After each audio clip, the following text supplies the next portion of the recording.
यह कहानी पहाड़ों में बसे एक छोटे से गांव से शुरू होती है जहां इंसानों की आबादी बहुत कम है। इस गांव में ओची नाम के क्रिएचर जीव रहते हैं जो रात के अंधेरे में इंसानों को नुकसान पहुंचाते हैं और कभी कभी उनका शिकार भी करते हैं। इस खतरे से बचने के लिए गांव के कुछ लोग रात 10 बजे से सुबह 6 बजे तक पहरा देते हैं। ये ओची बंदरों से मिलते जुलते हैं लेकिन उनसे काफी अलग है। उनका मुंह दिखने में नीला और कान बड़े होते हैं। हमारी कहानी की मुख्य किरदार यूरी ओची के बारे में जानना चाहती है। वह लाइब्रेरी जाती है जहां उसे ओची से संबंधित एक पुरानी किताब मिलती है। इस किताब में ओची के बारे में सारी जानकारी लिखी है कि वे दिखने में बंदरों जैसे होते हैं पर बेहद खूंखार होते हैं। एक रात यूरी के पिता मैक्सिम अपनी टीम के साथ जंगल में जाते हैं जहां ओची का झुंड रहता है। कुछ देर बाद मैक्सिम को ओची के पास होने का संकेत मिलता है। वह अपनी गाड़ी जंगल के बीच रास्ते में रोकता है और उतर जाता है। उसकी टीम में कुछ युवक सदस्य भी हैं। मैक्सिम यूरी को एक छोटा चाकू देता है और कहता है कि ये उसके दादा ने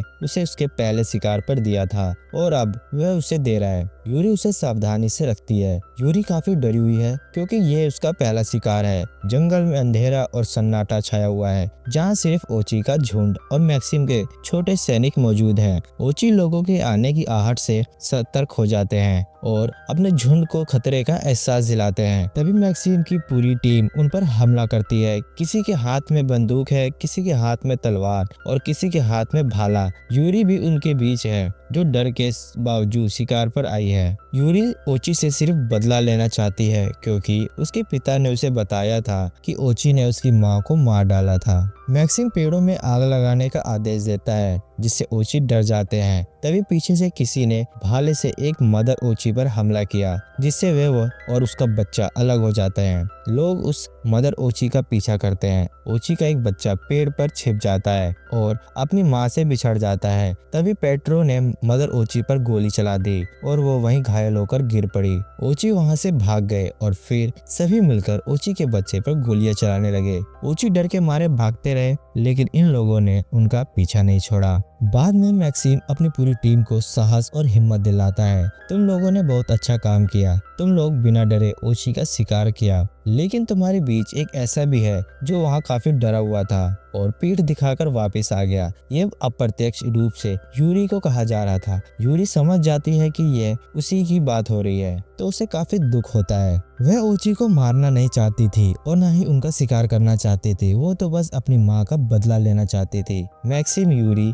के फादर हैं और मैक्सिम ने यूरी से कहा था कि ओची ने उसकी माँ को मार डाला था, लेकिन यूरी को उनकी बातों पर कभी यकीन ही नहीं था। अगली रात मैक्सिम पेट्रो के सामने यूरी को बुरा भला कहता है। वह यूरी से कहता है, तुम शिकार के समय वहां से पीठ दिखाकर क्यों आई? तुम्हें अपनी माँ का बदला लेना चाहिए था, लेकिन तुम एक डरी हुई लड़की हो, तुमसे कुछ नहीं होगा। यह सुनकर यूरी को काफी दुख होता है और वो वहां से तुरंत उठकर चली जाती है। अगली सुबह यूरी नाराज होकर अकेले जंगल की ओर निकलती है। तभी वह रास्ते में एक फंसे हुए छोटे ओची के बच्चे को देखती है जो उसकी माँ के लिए लगाए गए जाल में फंस गया था। यूरी उसे बचाने के लिए आगे बढ़ती है लेकिन यह बच्चा काफी डरा हुआ था और उसे देखकर चिल्लाने लगता है। यूरी के पास रखे एक डंडे को उठाती है और उसे बचाने की कोशिश करती है। वह डंडे से जाल को दबाती है और वह जाल खुल जाता है, लेकिन ओची का बच्चा इतना ज्यादा जख्मी हो गया था कि उससे भागा ही नहीं गया। वह वहीं गिर पड़ा। अब ओची और यूरी एक दूसरे को देखते हैं। एक ऐसा पल जो दिल को छू जाने वाला है। इंसान हो या जानवर, बुरे वक्त में एक दूसरे की भावना समझना ही इंसानियत होती है। यूरी को ओची को देखकर काफी दया आती है। वह उसे वहां से अपने साथ अपने घर ले आती है। दूसरी ओर उसके दोस्त लोग अगले शिकार की प्रैक्टिस कर रहे होते हैं। यूरी चुपके से ओची को अपने कमरे में ले जाती है जहां ओची का बच्चा उसे अपनी चोट दिखाता है। यूरी समझ जाती है और उसकी चोट पर दवा लगाती है। ओची का बच्चा और यूरी एक दूसरे के साथ खेलने लगते हैं। कहते हैं ना कि हर जानवर खतरनाक नहीं होता। अब ओची का बच्चा और यूरी एक दूसरे को समझने लगते हैं और ऐसा लगता है कि उन्हें एक दूसरे से कोई खतरा नहीं है। दूसरी ओर जब ये लोग गोलियों से प्रैक्टिस कर रहे होते हैं तभी ओची के बच्चे को वह रात याद आ जाती है जब इन लोगों ने उसकी मां पर हमला किया था और वह चिल्लाने लगता है। उसके चिल्लाने की वजह से बाहर खड़े सभी को ओची की आवाज सुनाई देती है। वे समझ जाते हैं कि ओची जरूर उनके घर में ही है, लेकिन तभी यूरी ओची को सबसे छिपाने के लिए भागने की योजना बनाती है। तभी वहाँ पेट्रियो आ जाता है वह यूरी से कहता है कि तुम इससे दूर रहो। यूरी उसे बताती है कि हमें इससे कोई खतरा नहीं, यह अपनी माँ से अलग हो चुका है। तुम एक इंसान हो तो अपनी माँ से दूर होने का दुख क्या होता है समझ सकते हो। अब यहाँ पर पेट्रो काफी भावुक हो जाता है और अपनी बंदूक नीचे कर लेता है। यूरी उसे कहती है कि तुम किसी से मत बताना कि मैं यहाँ एक ऊंची के बच्चे को लेकर आई थी और अब मैं इसे उसकी माँ से मिलवाने ले जा रही हूँ। पेट्रो ने रोकने की बहुत कोशिश की, लेकिन यूरी ने उसकी एक नहीं सुनी। वह ऊंची के बच्चे को लेकर खिड़की से कूद जाती है। अब कहानी में एक नया मोड़ आता है, जहाँ पर एक ऐसे व्यक्ति को देखते हैं जो शुरू में लापता था, लेकिन जिसका इस कहानी में बहुत महत्वपूर्ण किरदार है, जिसके बारे में हम आगे जानेंगे। इधर यूरी के पिता उसके कमरे में आते हैं, जहाँ यूरी नहीं बल्कि उसकी एक चिट्ठी रखी हुई थी। मैक्सिम उस चिट्ठी को पढ़ता है, जिसमें लिखा होता है कि वह घर छोड़कर जा रही है।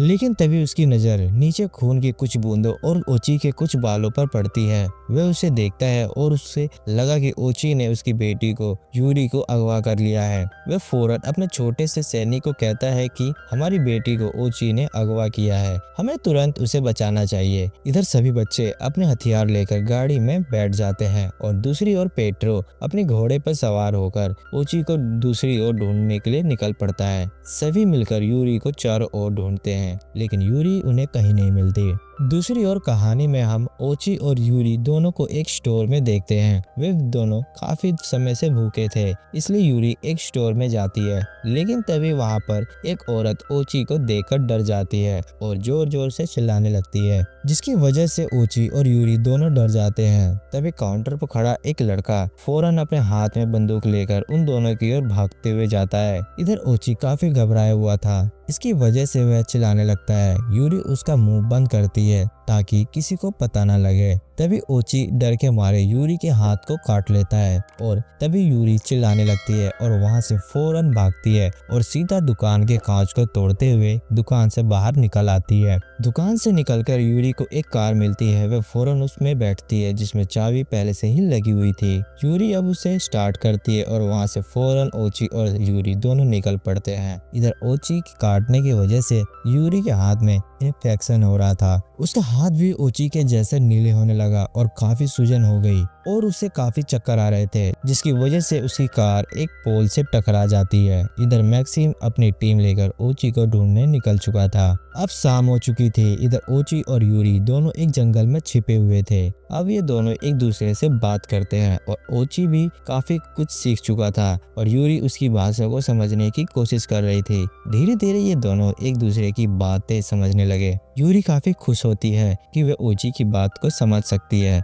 और उसके जैसे भाषा में बात कर सकती है, लेकिन तभी खुशी के मारे यूरी एक गड्ढे में गिर जाती है और ओची बाहर से चिल्लाता रहता है। थक हार कर ओची भी एक पेड़ पर चढ़ जाता है। अब हम दोबारा उस महिला को देखते हैं जो कुछ देर पहले हमने देखी थी। वह यूरी को उस गड्ढे से बाहर निकालती है और अपने साथ उसे अपने घर ले जाती है। वह समझ चुकी थी कि इसे ओची ने काटा है। यह औरत यूरी को लेकर काफी घबराई हुई थी, क्योंकि उसका इन्फेक्शन बहुत तेजी से बढ़ता जा रहा था। अगर इसे जल्दी नहीं रोका गया तो यूरी का हाथ भी काटना पड़ सकता है। तभी वह औरत चमगादड़ के खून से एक लिक्विड तैयार करती है। अब इस औरत की बात की जाए तो यह औरत बल्कि कोई और नहीं, यूरी की माँ है। इसका मतलब यह है कि यूरी के पिता मैक्सिम ने यूरी से झूठ कहा था कि ओची के झुंड ने यूरी की माँ को मार डाला। बातों ही बातों में इन दोनों में अच्छी जान पहचान हो जाती है। तभी उसकी माँ अपनी बातों में यूरी को उलझाकर उस चमगादड़ के खून से बने लिक्विड को इंजेक्शन में भरकर यूरी के हाथ में लगाती है, जिसकी वजह से उसे काफी दर्द होता है। अब यूरी के ठीक होने पर उसकी माँ उसे बताती है कि हम ओची की भावना और बातों को दोनों को समझ सकते हैं, क्योंकि वे लोग हमारी इंसान की तरह बातें नहीं करते। उनकी बातों में एक विशेष स्वर होता है और जब वे स्वर मिलते हैं तो इंसान और जीव एक दूसरे की भावना को समझ पाते हैं। अब यहाँ पर यूरी अपनी माँ से ओची के बारे में काफी कुछ जान चुकी थी, पहचान चुकी थी और यहाँ भी सीख चुकी थी कि कैसे ओची से बात करें। यूरी को वहाँ पर एक ओची के झुंड का नक्शा मिलता है, जहाँ पर ओची के सारे झुंड बसे हुए हैं। अगली सुबह तक यूरी ठीक हो जाती है और दूर दूर तक वह ओची के बच्चे को ढूंढती है, जिसे वह अपने साथ लाई थी, लेकिन वह कहीं नहीं दिखता।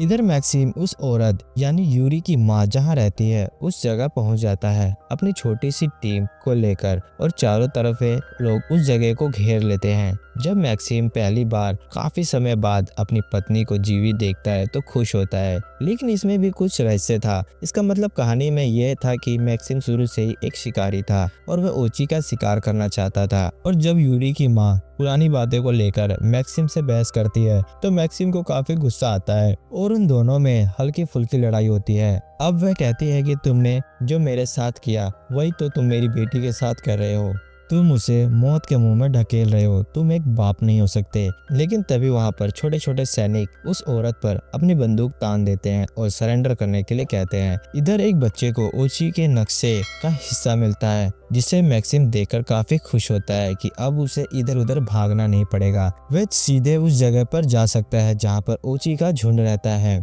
इधर यूरी काफी परेशान थी, उसे ओची को ढूंढते हुए, और वो कहीं नहीं मिला। लेकिन तभी ओची पेड़ पे छिपे हुए जोर से आवाज देता है और उसकी आवाज यूरी के कानों तक पहुंचती है। तब जाकर यूरी के दिल को तसल्ली मिलती है। वह फौरन उस आवाज की ओर भागती है जहां से ओची चिल्ला रहा था। वह पेड़ तक पहुंच जाती है और अब यहाँ पर ये दोनों एक दूसरे को देखते हैं और काफी खुश होते हैं। और जैसे कि यूरी की माँ ने यूरी को बताया था कि ओची एक स्वर में बात करते हैं जो तुम्हें उनकी भावनाओं को समझना होगा। अब काफी रात हो चुकी थी। ओची और यूरी जंगल में अकेले एक बार फिर बैठे थे। ओची अपनी भाषा में यूरी से बात करता है कि उसे घर जाना है, उसे अपनी माँ की बहुत याद आ रही थी। अब यूरी उसकी बात को समझने लगी थी तो उसको विश्वास दिलाती है कि हम सुबह तक और बहुत ही जल्द तुम्हारी माँ तक पहुँचेंगे। यहाँ पर बात यह थी कि किस तरह एक इंसान और एक जानवर एक दूसरे की भावना को समझते हैं, और यूरी ओची के बच्चे का अच्छे से ध्यान रखती है, एकदम माँ के जैसे।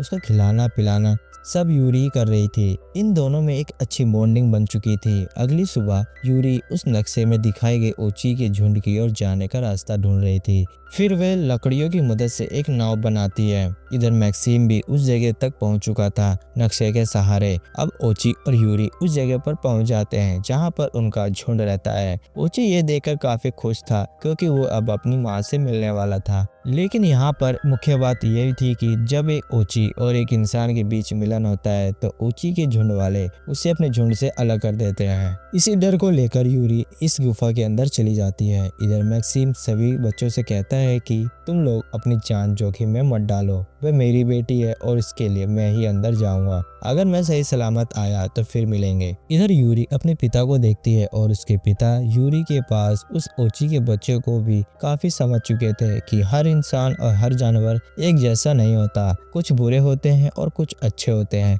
लेकिन ये चीज आप पर निर्भर करता है। मैक्सिम एक पत्थर के नीचे फंस चुका था और उसकी जान इस ओची के बच्चे और उसकी बेटी दोनों ने मिलकर बचाई। तभी वहां पर यूरी की माँ भी पहुंच जाती है। अब यहाँ पर सीन शिफ्ट होता है जो सबसे खूबसूरत जगह को दिखाया जाता है। यह ओची काफी समय बाद अपने झुंड और अपनी माँ को आवाज लगाता है। उसकी माँ उस गुफा से बाहर आती है, लेकिन यूरी काफी घबराई हुई थी कि कहीं उस पर हमला ना हो जाए। इधर यूरी की माँ अपनी बांसुरी से ओची के स्वर में स्वर मिलाती है और उन्हें अपने स्वर के माध्यम से बतलाती है कि हम लोग उसे कोई हानि नहीं पहुंचाएंगे। और जैसे ही एक जानवर और एक इंसान के स्वर एक दूसरे से मिलते हैं तो उन्हें एहसास होता है कि सब ठीक है, यहाँ पर कोई खतरा नहीं है। अब ओची अपनी माँ को देखकर काफी खुश था और यूरी का धन्यवाद करता है। इधर यूरी की आंखों में आंसू थे क्योंकि एक लगाव जो होता है ना, वो इंसान को जल्दी हो जाता है। दोनों ने एक दूसरे के साथ काफी समय बिता लिया था।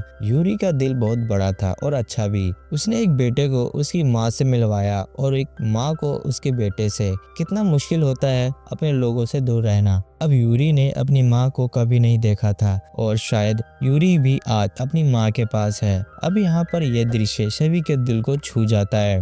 दोस्तों, आप लोगों को ये मूवी कैसी लगी कमेंट सेक्शन में जरूर बताएं, और अगर वीडियो अच्छी लगी हो तो लाइक शेयर और चैनल को सब्सक्राइब करें।